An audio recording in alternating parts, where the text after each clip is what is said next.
അമിത ജോലിഭാരവും മാനസിക സമ്മർദ്ദവും മൂലം ദക്ഷിണ കൊറിയയിലെ ഗുമി സിറ്റി കൗൺസിലിൽ അഡ്മിനിസ്ട്രേഷൻ ഓഫീസറായി ജോലി ചെയ്യുന്ന റോബോട്ട് ആത്മഹത്യ ചെയ്തു എന്ന ഞെട്ടിക്കുന്ന വാർത്തയാണ് പുറത്തുവന്നിരിക്കുന്നത്. കഴിഞ്ഞ വ്യാഴാഴ്ച വൈകുന്നേരം 4 മണിയോടെയായിരുന്നു സംഭവം. റോബോട്ട് ജോലി ചെയ്യുന്ന ഓഫീസ് പ്രവർത്തിക്കുന്ന കെട്ടിടത്തിന്റെ 2ാം നിലയിൽ നിന്നും താഴേക്ക് വീണ നിലയിൽ കണ്ടെത്തുകയായിരുന്നു. ആത്മഹത്യ ചെയ്യുന്നതിന് ഏതാനും മണിക്കൂറുകൾ മുൻപ് സംഭവസ്ഥലത്ത് റോബോട്ട് നിരീക്ഷണം നടത്തിയതായി ദൃക്സാക്ഷികൾ പറഞ്ഞു. കെട്ടിടത്തിന്റെ മുകളിൽ നിന്ന് വീണ ആഘാതത്തിൽ ചിന്നിച്ചിതറിയ റോബോട്ടിന്റെ ശരീരഭാഗങ്ങൾ ശേഖരിച്ചിട്ടുണ്ടെന്നും ആത്മഹത്യയുടെ കാരണം പരിശോധിച്ചു വരികയാണെന്നും അധികൃതർ പറഞ്ഞു.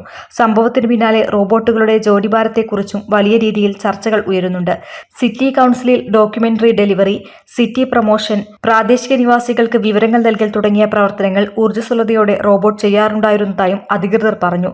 കാലിഫോർണിയ ആസ്ഥാനമായ ബെയർ റോബോട്ടിക്സ് നിർമ്മിച്ച റോബോട്ട് 2023 ഓഗസ്റ്റിലാണ് ജോലി ആരംഭിച്ചത്.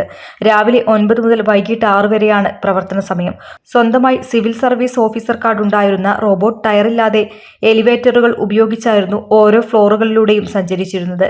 റോബോട്ടുകളെ വലിയ ആവേശത്തോടെ സ്വീകരിക്കുന്ന രാജ്യമായ ദക്ഷിണ കൊറിയയിലെ റോബോട്ടിന്റെ ആത്മഹത്യയെക്കുറിച്ചുള്ള വാർത്ത പ്രാദേശിക മാധ്യമങ്ങളിലും സമൂഹമാധ്യമങ്ങളിലും ചർച്ചയായിരിക്കുകയാണ്.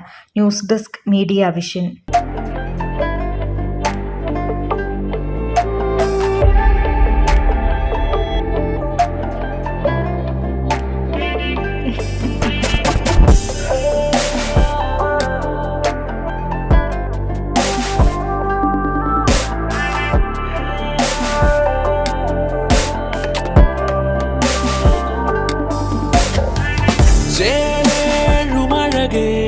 തിരിമിന്നി നിൽക്കുന്ന താരം പൊൻതിങ്കൾ നീയേ, ഇനി എന്നുമെന്നെന്നും നീയൻ കവിത.